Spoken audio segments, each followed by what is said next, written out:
courage a consisté à dire tout haut ce que beaucoup susurraient tout bas. Il était notoirement connu que certains frères, Aliou, étaient mêlés au pétrole du Sénégal.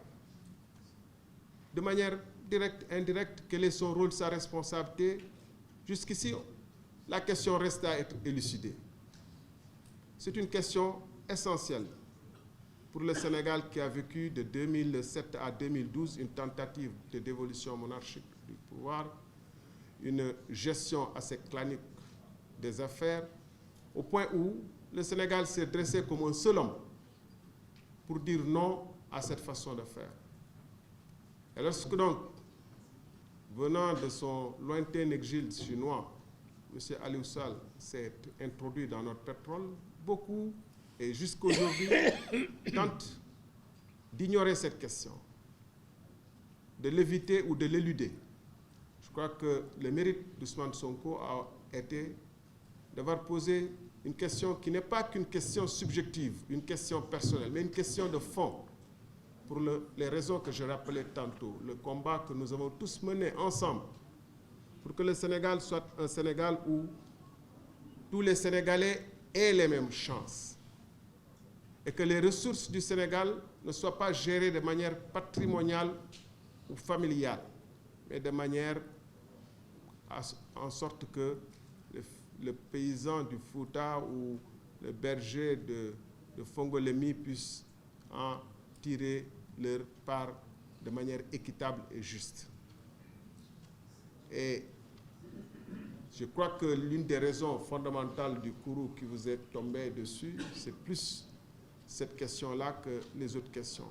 Et pourtant, dans notre Constitution, il était inscrit de manière claire que les ressources appartiennent au pays et qu'on a droit à de la transparence sur cette question-là. Mais la transparence n'est pas qu'une posture ou des déclarations régulières de l'ITIE, mais c'est de pouvoir nous dire, ici et maintenant, par des débats publics, et le débat de ce soir est salutaire sous ce rapport, de nous dire dans quelles conditions tous les contrats pétroliers sont noués ou dénoués.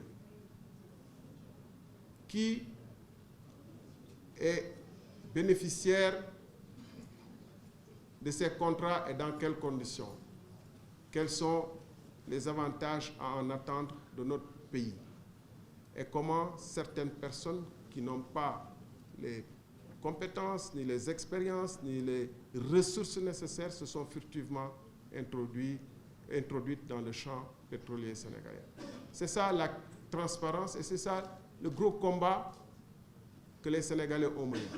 Et il est d'autant plus important que, je me permets une digression qui va peut-être offrir l'occasion d'illustrer l'importance de...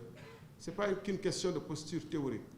Dans les années 60, de fin des années 60, un homme seul, entouré de quelques juristes et de quelques amis ou de quelques collaborateurs, a décidé de comment les frontières du Sénégal, les frontières nord en particulier, allaient être tracées. Il s'agissait de notre premier président. Certains arguent que le décret de 1933 précise que les frontières du Sénégal allaient jusqu'à la limite des hautes eaux en période de crue. Mais le président de l'époque et son équipe, qui le suivaient comme les yeux fermés pour ainsi dire, ont décidé d'un autre compromis qui nous rattrape aujourd'hui, qui nous a rattrapés lors du conflit de 89, qui nous rattrape aujourd'hui.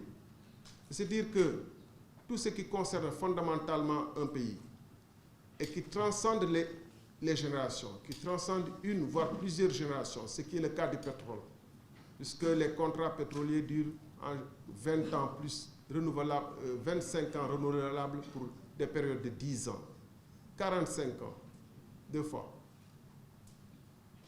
Le mandat du président actuel sera longtemps terminé, que les contrats qui ont été noués sous son régime auront encore force de loi.